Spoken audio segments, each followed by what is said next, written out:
Would one of you please briefly tell me about Mount Mitchell and what your mission is?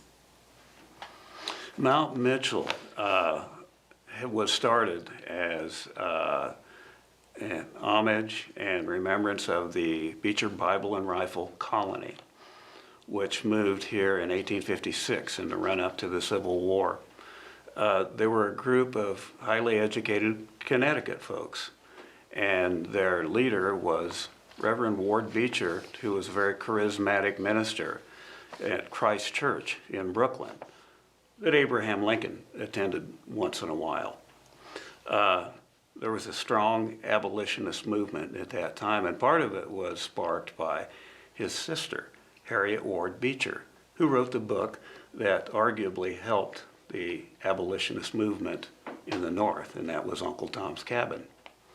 So 90 of them got together, and they knew that there was a border war going on. This was the beginnings of Bleeding Kansas. And that meant that Kansas was under assault when they decided when they would ratify their constitution, because they were a territory, and so was Nebraska at the time. And the Kansas-Nebraska Act allowed each state to ratify either pro-slave or free state. And so the theory was kind of like in Southeast Asia, which was a domino theory. If we don't stop it here, it'll keep falling like dominoes, and that was the basis of the fear of the Union Army at that time, or the Union, that if Kansas ratified pro-slave, Nebraska would ratify as well, and it would disrupt the balance of power. So that was why they moved here, to stop the border war and the intrusion from the border ruffians. So it's got quite a history to it. What is your purpose, and what do you serve now, and what do you do up there? My part is bringing in education, really telling the story of Mount Mitchell and the history that the Beechers and the abolitionists came to help save from Kansas. So spreading the education from, city kids, from field trips, just everybody from the neighborhood, just giving that culture. And John?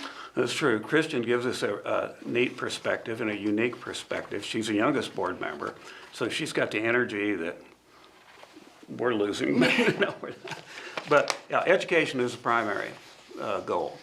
Our goal is to preserve, well, the archaeology, the native prairie, and also the story.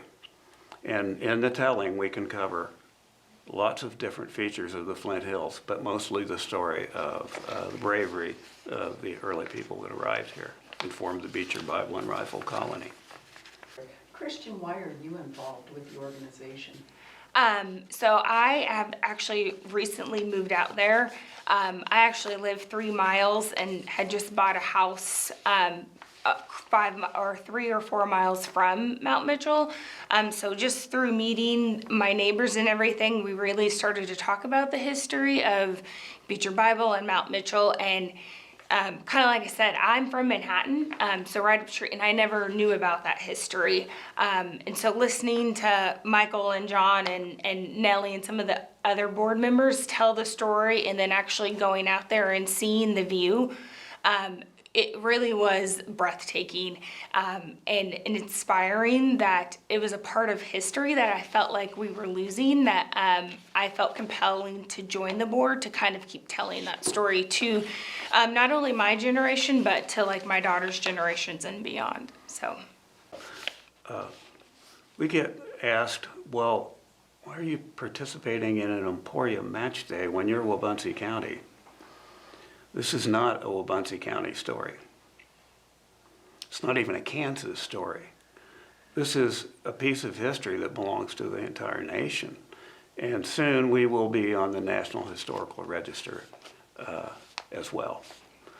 So this story needs to be told, not just to Kansans, but, and in a lot of shapes or forms today, because of the large number of visitors that visit Mount Mitchell, it's being told to a broader spectrum of people, and that will continue in a bigger way.